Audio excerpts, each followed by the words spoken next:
সংসারটাকে বড্ড ভালোবাসি, তাই তো সকাল থেকে সমস্ত কাজ কমপ্লিট করে ভোরের ট্রেনে চলে গেলাম নিজের বাপের বাড়িতে। Hello everyone, good morning. কেমন আছো তোমরা সবাই? আশা করি সবাই ভালো আছো। শিউলি লাইফস্টাইল ব্লগে আর একটা নতুন ভিডিওতে তোমাদের সবাইকে জানাই অনেক অনেক স্বাগত। এখন সকাল বেজে গেছে 7টার, এখন তোমাদের সাথে নিয়ে ভিডিওটা শুরু করছি।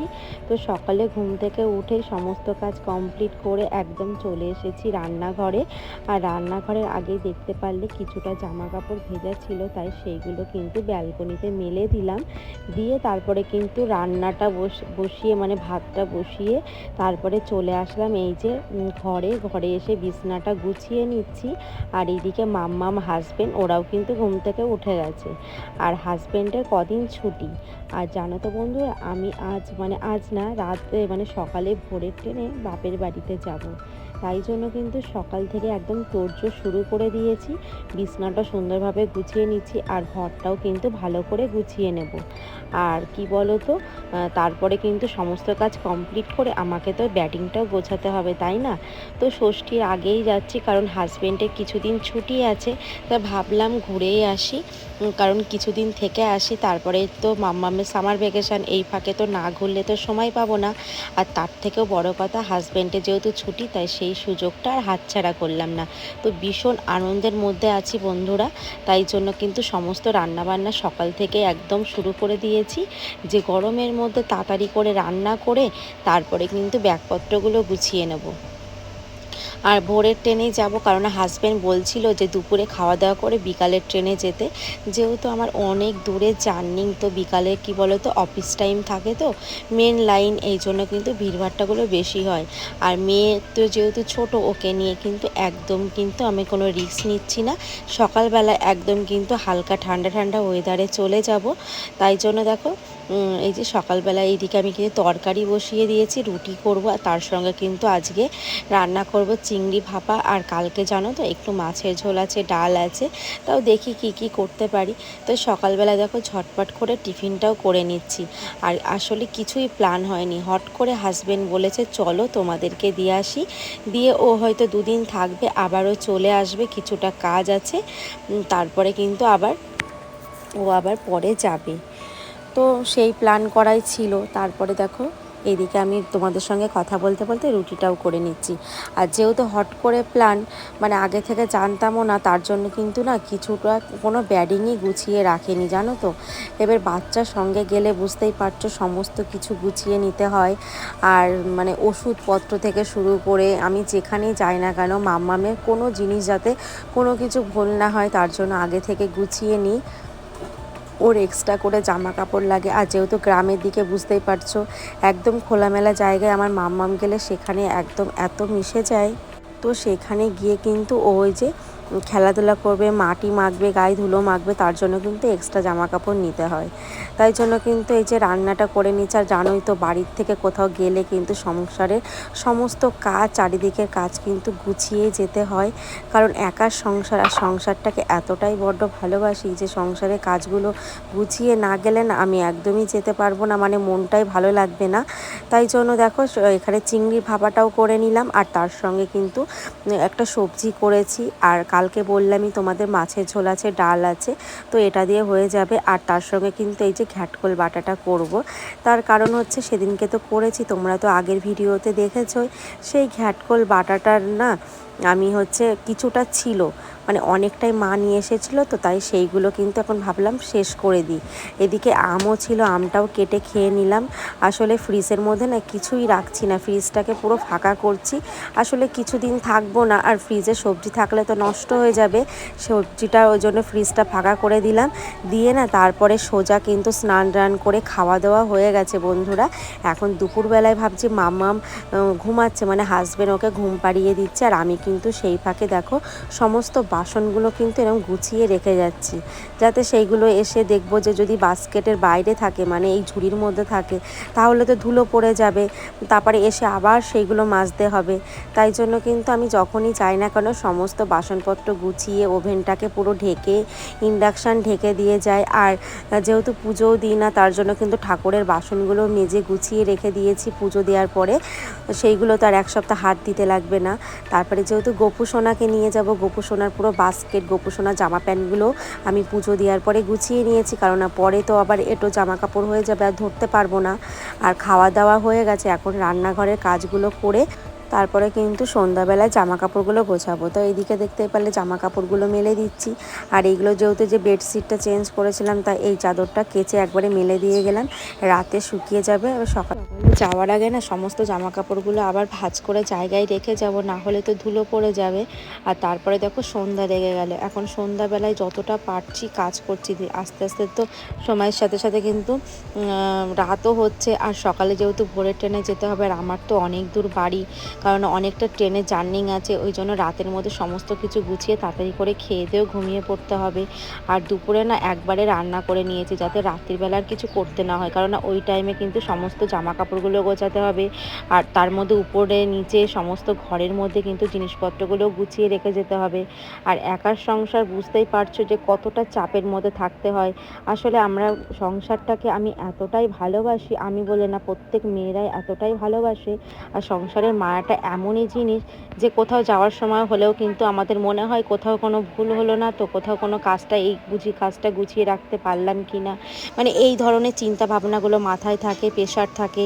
তারপরে একটা মানে কোথাও যাওয়ার সময় হলে সেখানে একটা জার্নিংয়ের ব্যাপার, যে ঠিক মতো পৌঁছাতে পারলাম কি না বা টাইম মতো গাড়িটা ধরতে পারলাম কি না, এর জন্য কিন্তু অনেকটাই প্রেশার থাকে। তো যাই হোক, এদিকে খটগুলো ঝাড় দিয়ে নিয়েছি, তো এখন ভালো করে ঝাড় দিচ্ছি, তার কারণ সকালবেলায় জানি না ভালো করে ঝাড় দিতে পারবো কি না। আর এক সপ্তাহ মতো বুঝতেই পারছো কোনো ঝাড় পড়বে না, তাহলে ঘরের মধ্যে কি অবস্থা হবে। এই জন্য কিন্তু সুন্দরভাবে চারিদিকটা গুছিয়ে রাখছি। আর তারপরে কিন্তু এই যে এখন কিন্তু বাথরুমে গিয়ে ফ্রেশ হবো, হয়ে তারপরে সন্ধ্যা দেবো। আর আমার কিন্তু এই যে ফ্রেশ হয়ে চলে আসলাম ঠাকুর ঘরে। আর এখানে এসে দেখো এই যে গোপু সোনাকে খেতে দিয়ে দিয়েছি, এখন ওকেও শুইয়ে দেবো। আবার ওকে সকালবেলায় ভোরবেলা ঘুম থেকে তুলে ওকে রেডি করে নিতে হবে। আর এইদিকে কিন্তু আমার সন্ধ্যা দেওয়া হয়ে গেছে, আর যত ঠাকুরের বাসন ছিল সমস্ত কিছু ধুয়ে পরিষ্কার করে গুছিয়ে রেখে গেলাম।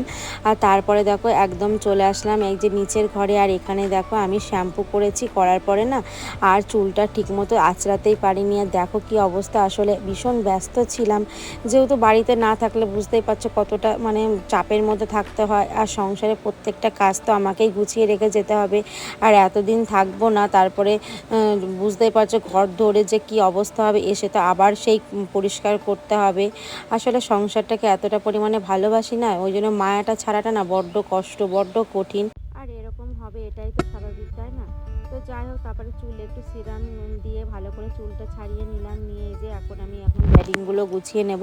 আর সন্ধ্যাবেলা এখন কোনো চাপ নেই। আর এখন দেখো হাজব্যান্ডকেও কিন্তু চা দিয়ে দিলাম সন্ধ্যা দিয়ে, এখনও চা খাচ্ছে, খেয়ে এখনও আমি ওকে বললাম যে তোমার কি কি জামা কাপড় লাগবে সেইগুলো দাও, আমি একবারে গুছিয়ে নিই। তার কারণ একবারে গুছিয়ে না রাখলে না অনেকটা চাপ হয়ে যাবে। আর বন্ধুরা একটা হাসির কথা হচ্ছে কি বলো তো, সন্ধ্যা দিয়ে না জামাটা চেঞ্জ করেছি, বুঝতেই পারিনি, দেখো নাইটিটা আমি উল্টো করে পরে নিয়েছি। তো তোমরা কিছু মাইন্ড করো না, আমি পরে ভিডিও মানে এডিট করতে গিয়ে আমার এতটা হাসি পাচ্ছিল। তো যাই হোক, তোমরা কিছু প্লিজ মাইন্ড করো না। তো এইদিকে মাম্মামের ব্যাগও নিয়ে নিলাম। আর এবার না টলি নিচ্ছে না, এবার হচ্ছে পিট ব্যাগ নিচ্ছি, মাম্মামের একটা ব্যাগ আর আমাদের একটা ব্যাগ, তো এটাই হয়ে যাবে। আর মাম্মাম নিজেই বলেছে যে আমাকে একটা ব্যাগ দিতে হবে, তো ওর ব্যাগটা ওকে দিয়ে দিলাম। আর এবার না মানে কি বলো তো, জামা কাপড়টা কম নেওয়া হচ্ছে, বেশি দিন তো থাকছি না। আর শীতকাল হলে তো আমাকে টলি নিতেই হয়, আর জামা কাপড় যেহেতু শীতকালে অনেক সোয়েটার এগুলো লাগে, আর গরমকালে তো সেইগুলো লাগে না, পাতলা পাতলা জামা প্যান্টে হয়ে যায়। তো এইদিকে ব্যাডিংগুলো গুছিয়ে নিচ্ছে। আর এদিকে সাইড ব্যাগে এই যে যা যা লাগবে মাম্মামের পাউডার থেকে শুরু করে আমার সানস্ক্রিন, মানে যা যা লাগে আর কি এক্সট্রা, সেইগুলোই নিয়ে নিচ্ছে। মাম্মামের ওষুধ থেকে শুরু করে সব কিছুই। তো বন্ধুরা এটা কিন্তু পরের দিন ভোরবেলার ভিডিওটাই তোমাদের সঙ্গে শেয়ার করছি। আর আমাদের দেখো ব্যাটিং কমপ্লিট আর আমাদের কিন্তু রেডি হয়ে গেছি। আর তারপরে না ফাইনালি একদম কিন্তু স্টেশনে এসে তোমাদের সামনে ভিডিওটা শেয়ার করছি। তার কারণ হচ্ছে সকালবেলা এতটা পরিমাণে ব্যস্ত ছিলাম, তোমরা বুঝতেই পারছো একার সংসার বেরাতে গেলে চারিদিকে গুছিয়ে রেখেই বেরাতে হয়। তো তার মধ্যে কিন্তু ভীষণ ভিড় ছিল আর কলকাতার জ্যাম তো তোমরা বুঝতেই পারছো, তাই জন্য আর শেয়ার করতে পারিনি। একবারে স্টেশনে এসে শেয়ার করছি। আর এখন দেখো ট্রেনে উঠে গেছে, ট্রেনে কিন্তু ভীষণ ভিড়। আর এদিকে দেখো মাম্মা মেজে বসে বসে দুষ্টুমি করছে। সত্যি কথা বলতে যেহেতু আমি পরে ভয়েস দিচ্ছি, কিন্তু সারা ট্রেনের মধ্যে না 1 মিনিটও সুস্থ ছিল না, কারণ না ভীষণ দুষ্টুমি করছিল এক জায়গায়। তো ও বসে থাকার মানুষ না, তো ও বাড়িতেও তাই 1 সেকেন্ড 1 মিনিট কোথাও থাকে না বসে। তো ট্রেনের মধ্যে না ওকে নিয়ে বসা ভীষণ বিরক্তিকর লাগছিল, কারণ না ও একভাবে কিন্তু বসে থাকতে চাইছিল না, দুষ্টুমি করছিল। হাজব্যান্ড ওকে ট্রেনের মধ্যে নিয়েই ঘোরাঘুরি করছিল, কিছু করার নেই। বাচ্চা মানুষ অতক্ষণ তো জার্নিং তো ও পারে না, আসলে ছোট থেকেই পারে, কিন্তু আস্তে আস্তে বড় হচ্ছে না, এই দুষ্টুমিগুলো বাড়ছে। মানে এখন কিছুতেই ও ধৈর্য ধরে বসে থাকতে পারে না। তো যাই হোক আমরা কিন্তু এই যে প্রায় কাছাকাছি চলে এসেছি। আর 3 ঘন্টা 3.5 ঘন্টার জার্নিং বন্ধুরা। আর আমার মাম্মামও ভীষণ এক্সাইটেড, আমিও, যে কখন বাড়িতে যাব। ও তো ভীষণ আনন্দে আছে আর আমি তো আনন্দে আছি, বুঝতেই পারছো এত মাস পর নিজের বাপের বাড়িতে আসলাম, মানে নিজের জন্মস্থানে আসলাম। আর তোমাদের তো এটা বলতেই ভুলে গেছি, এই যে আমার মাম্মামের কোলে কিন্তু আমার গপু সোনা, মানে ওকে বাস্কেটের মধ্যে সমস্ত কিছু নিয়ে নিয়েছি। আর আমার দেখো শেষমেশ আমার বাড়ির রাস্তায় চলে এসেছি বন্ধুরা। তোমরা সবাই দেখো যে আমার গ্রামটা কত সুন্দর, মানে আমি তো পুরো পাগল হয়ে যাচ্ছি। কতদিন পর এসে যে নিজের একটু মানে নিজের জায়গায় এসে একটু প্রাণ ফিরে পেলাম, একটু নিঃশ্বাস নিতে পারছি। আর এই সব দৃশ্য, এইসব সবুজ প্রকৃতি যে কতদিন দেখিনি, ভীষণ মায়া ভরা লাগছে। তো যাই হোক তারপরে বাড়িতে এসে দেখো আমার বাড়ির রাস্তায় দাঁড়িয়ে আছে, অনেকক্ষণ পর তোমাদের সামনে আসলাম ফ্রেশ হয়ে। আর এসেই দেখতে পাচ্ছ ভীষণ মেঘ করেছে। আর বন্ধুরা পুরো ট্রেনের মধ্যে পড়ে না ভীষণ বৃষ্টি হয়েছিল। আর এখানেও এসে দেখি বৃষ্টি, মানে একভাবে সেদিন সারা দিন বৃষ্টি হয়েছে, ওয়েদারটা ভীষণ ভালো ছিল। আর মেঘটা দেখতেই পাচ্ছ, তো রাস্তা দিয়ে একটু তোমাদের সামনে ক্লিপটা তুলে ধরলাম। এটা আমাদের বাড়ির রাস্তার নিচের, দেখতেই পাচ্ছ ভিউটা এত সুন্দর, তোমরা দেখো বন্ধুরা। এটা কিন্তু ভীষণ ভালো লাগছে। আর আমার হাজব্যান্ড তো সবসময় গ্রাম পছন্দ করে, ও তো এসে পুরো পাগল হয়ে যাচ্ছিল। আসলে অনেক দিন পর এসেছি তো নিজের জায়গাটাকে সত্যি অচেনা লাগছে, মানে একটা অন্যরকম শান্তি লাগছে, মনে হচ্ছে কত দিন যেন প্রাণ ফিরে পাইনি, নিঃশ্বাস নিতে পারছিলাম না।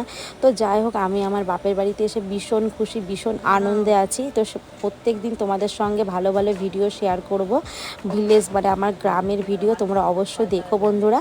আর আমার হাজব্যান্ডকে দেখে বুঝতেই পারছো কতটা খুশি। তো আমিও এখানে একটু ঘোরাঘুরি করছি, এখানে একটু হাঁটাহাঁটি করছি, নিজের জায়গা বাড়ির সামনে, বুঝতেই পারছো।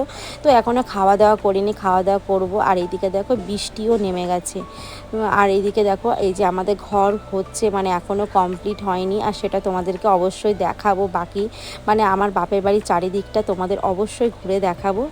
আর এখন কিন্তু খাওয়া দাওয়া করে নেবার, মা রান্না করেছে ঘ্যাটকল বাটা, পোনা মাছ, চিংড়ি মাছ, তার সঙ্গে চিকেন, অনেক কিছু আইটেম করেছিল। তাহলে চলো বন্ধুরা ভিডিওটা এখানেই শেষ করছি। তোমাদের যদি ভালো লেগে থাকে অবশ্যই একটা লাইক কমেন্ট করো। Tata bye.